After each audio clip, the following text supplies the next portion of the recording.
Hi folks, in this video I'm going to show you how to change the turn signal light on a 2015 Honda Crosstour.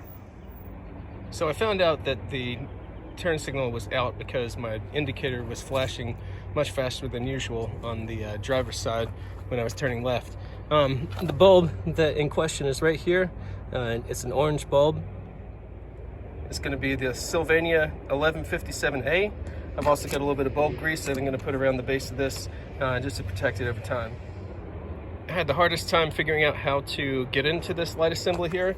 And at first I was told by some folks at the auto parts store that to get to the bulbs, and this is actually true on some of these bulbs, you have to take out a little opening here on the wheel well, and then you can get your hand back in there and get to the bulbs. But to get to this bulb in particular, all you have to do is take out this air intake, and there's another little piece under it, and then you can get into actually access the back of this bulb, get that bulb out. The only tool I need for this job is a flathead screwdriver. I've got one that's a little bit bent here. All I need to do is pop out this little plastic thing here in the middle, which is a little rivet, plastic rivet kind of thing that's holding this on. I'm going to pull that out, put it aside where it's not going to fall down on the ground. And there's a little lever I need to press right here, and that pops right out. That reveals the next piece that we're going to take out, and that's this thing.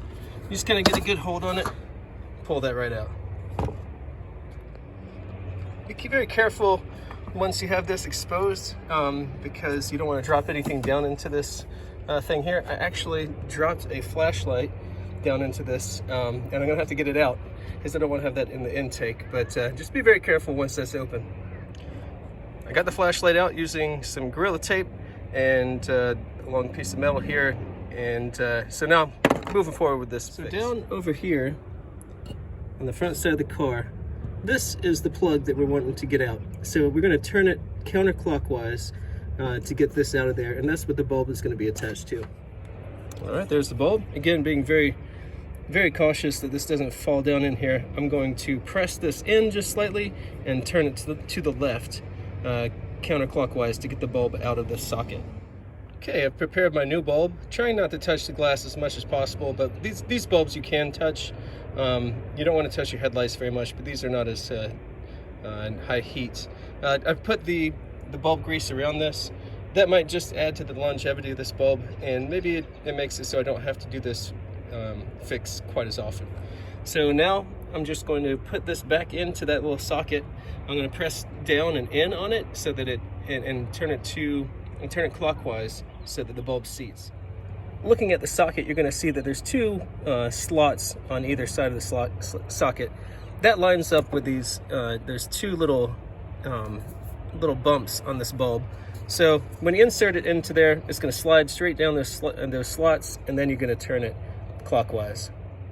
Make sure your bulb's very secure in there. Gentle turn should do it. And then I'm going to put this back into the place that it came out of, and I'm going to turn the whole assembly clockwise. You want to turn it clockwise until it is straight up and down, just like it was when you pulled it out of here. And that's where it seats just nicely and no water can get into the headlamp.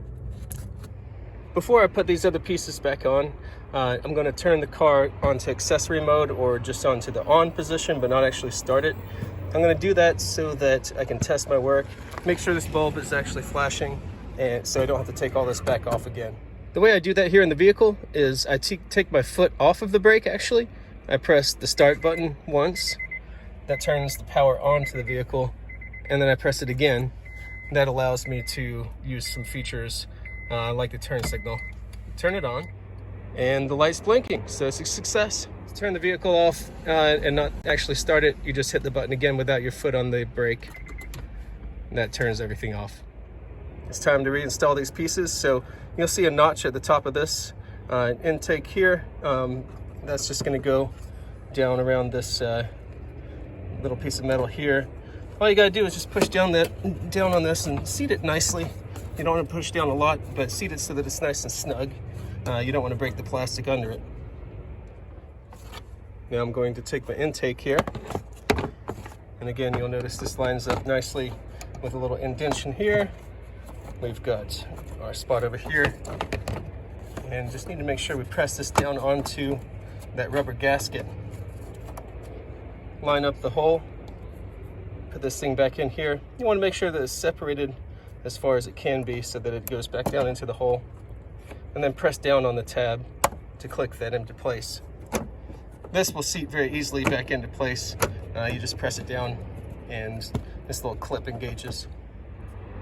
So that probably took me 5 or 10 minutes to do this fix. It will, if your car is anything like mine, you will get your hands just a little bit dirty just because there's going to be some grease and road grime under the hood there, especially in the front. So be prepared to, have some on your hands and possibly on your clothes. Thank you very much for watching. Stay tuned for more videos as I do work on this car, and subscribe if you like it. And thank you very much.